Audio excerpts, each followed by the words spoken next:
जहां मंगल भी मंगल की भिक्षा मांगता है, आज उनका परम उत्सव है, श्री लाडली जी का। माथुर मंडल में परम पावन वृषभानुपुर बरसाना, इसमें श्री वृषभानु जी विराजते हैं। कुछ दूर पर यमुना जी के पावन तट पर एक महल है, जहां स्नान आदि के बाद वस्त्र परिवर्तन करना, विराजना, फिर वहां से बरसाने आना। श्री कीर्ति जी और वृषभानु जी का निज महल बरसाना ही है। 10 लाख गौओं की सेवा होती है, 10 लाख गौओं की सेवा। जहां श्री जी अवतरित हों, वहां वित्त की अर्थात धन की, वैभव की क्या महिमा कोई वर्णन कर सकता है। पर इतना सब कुछ होने पर भी वृषभानु जी बहुत विनयवान और किंचन मात्र वैभव का अहम नहीं, अद्भुत ऐश्वर्य है, अद्भुत धर्म का पालन करने वाले हैं, बड़ी विनय है, बड़े शीलवान हैं, महल वन बाग उपवन सबके स्वामी हैं। और कीरति जी मन के अनुसार चलती, वृषभानु जी के मन के अनुसार चलती हैं। जैसा स्वभाव वृषभानु जी का, ऐसा ही स्वभाव और प्रभाव संपूर्ण प्रजा। कोई भी वहां गरीब नहीं, सबके यहां अद्भुत ईश्वर, सब विनय संपन्न, जस राजा तस प्रजा। यद्यपि शास्त्रों की संख्या में गौपालक है, फिर भी अपने हाथ से वो स्वयं गौ सेवा करते हैं। बड़े बड़े ऋषि मुनि, ब्रह्म ऋषि जन, ब्राह्मण जन, भगवत पूजक जन, इन सबको रोज निमंत्रण होता है और भवन में बुलाकर सबका आदर, सबका चरण धोना, अर्घपाद्य आदि अर्पित करना, भोजन पवाना, दक्षिणा देना, ये बहुत स्वभाव है कीर्ति रानी का। ऋषियों की प्रेरणा से एक व्रत ठाना, नित्य प्रति यमुना जी जाना, स्नान करना, यमुना में खड़े होकर के भगवत मंत्र जपना और आकांक्षा करना कि श्री हरि की प्रिया का हमारे यहां प्रादुर्भाव हो। व्रत वृषभानु एक दृढ़ ठाना, नित प्रति करत जमुन स्नाना। रोज नियम, वर्षों ये नियम चला। नियम का प्रभाव बहुत बड़ा जोर का होता है। कोई नियम ले, दीर्घ काल तक करे तो सफलता निश्चित हाथ लगती है। प्यारी जू के प्रकट होने के लिए आराधना यमुना रस रानी की, यमुना जी में नियम पूर्वक स्नान करना और यमुना जी में ही खड़े होकर के भगवत मंत्र जपना। धीरे धीरे कीर्ति रानी जी को ऐसा अनुभव होने लगा कि मेरे गर्भ रहा। अब तो और प्रसन्नता हुई। जब तक जा सकती थी, वृषभानु जी के साथ रोज यमुना जी जाती। जब जाने में असमर्थ हो गई तो वृषभानु जी अपने नियम की पूर्ति और बहुत प्रसन्न की। जरूर मेरे मनोभाव में जो युग युगांतर से श्री हरिजू की प्रिया प्रकट होंगी, हमें लगता है कि वही अवसर आ गया, क्योंकि पुत्र तो हो चुका था।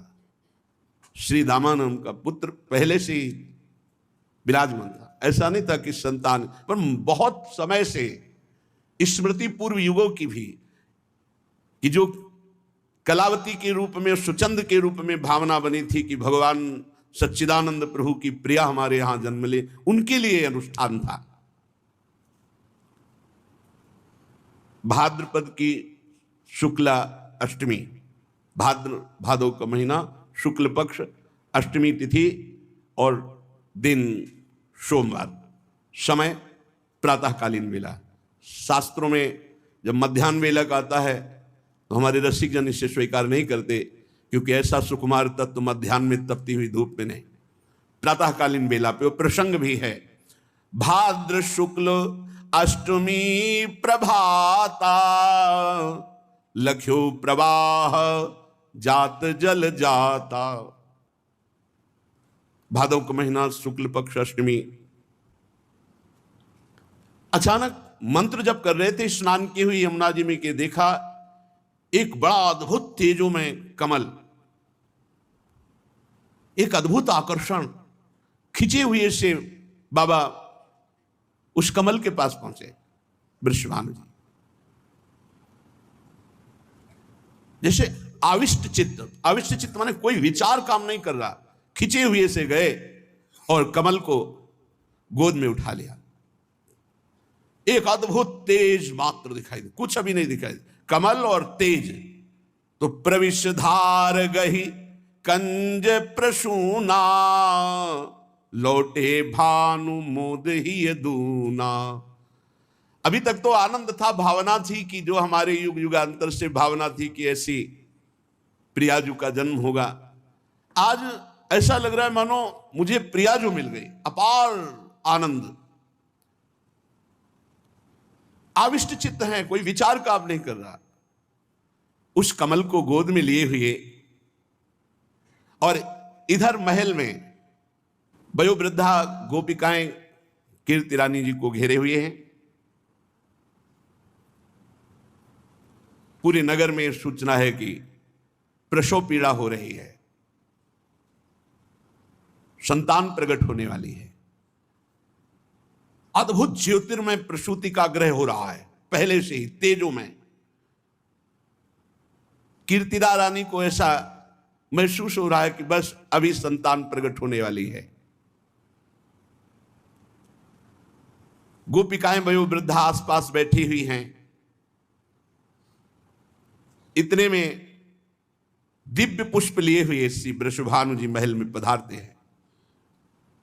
ऐसा दिव्य पुष्प है कि प्रेम विवश होकर, शिथिल होकर के, उधर प्रसव पीड़ा हो रही थी, इधर दिव्य सुमन लेकर के, कमल लेकर के समीप पहुंचे और कहा, देखो आज यमुना जी में बड़ा दिव्य कमल।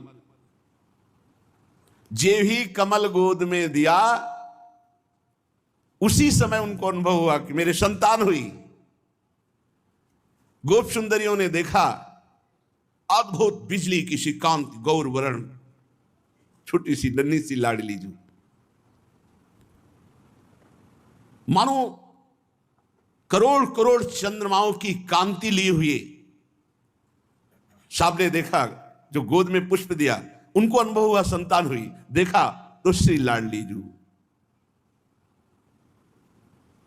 नृप भानु दुलारी कीर्ति कुमारी, प्रगट भई वृषभानु लली। लाडली हमारी जगु जियारी, जनु बिकसी मृदु कंज कली। नृप भानु दुलारी कीर्ति कुमारी, प्रगट भई वृषभानु लली। लाडली हमारी जगु जियारी, जनु बिकसी मृदु कंज कली। रसराज बिहारी की निज प्यारी, लादिनी प्रेम स्वरूपा हो।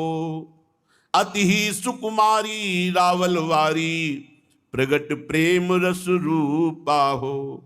निकुंज निवासिनी हरि वासिनी, राधे कृष्ण आनंदमयी। विभु अज अनंत व्यापक दिगंत सो, मूल प्रेम ब्रज प्रगट भई। प्रेम स्वरूपा रस आधारा, हे भक्त जनन हितकारी हो। कलि कलमस हारिणी भवभय तारिणी, गिरधर प्राण पियारी हो। नृप भानु दुलारी कीर्ति कुमारी, प्रगट भई वृषभानु लली। अहिपति श्रुति सारद गावत नारद, शिव सुख ध्यान अगम्या हो। अहिपति श्रुति सारद गावत नारद, शिव सुख ध्यान अगम्या हो। छवि छैल छबीली अति अलबेली, गौर सुवर्ण सुरम्या हो। लावण्य अनुपा कृष्ण स्वरूपा, रसिक जीवनी श्री राधा, शिशु रूप रंगीली सुघड़ सजीली, सुमिरत बिन सत सब बाधा। यह नयन धन्य यह बैन धन्य जिन देखा जिनने गुण गाया, ये ब्रज अनन्य ये ब्रज रज अनन्य जहां प्रगति जिसको अपनाया। श्री लाडली जो प्रकट हुई, कीर्तिदा रानी को सुंदर कन्या हुई है। पूरे महल में बरसाने में एक क्षण में सूचना पहुंच गई।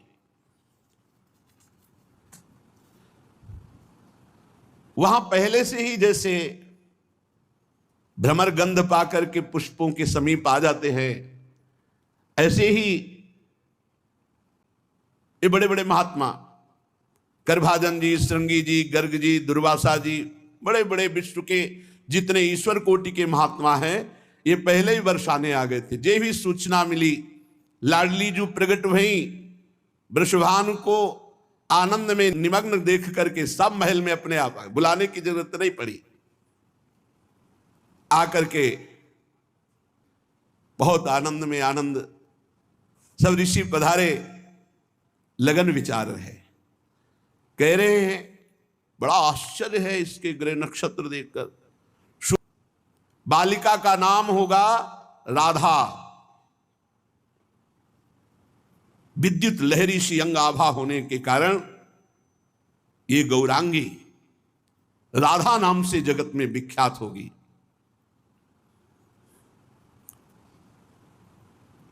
समस्त ऋषि वृषभानु जी से कह रहे हैं कि कुछ समय पहले जो नंद भवन में आनंद उमका था, उसका दुगुना आनंद तुम्हारे भवन में उमग रहा है। समस्त ऋषि सम्मान प्राप्त करते हैं वृषभानु जी से।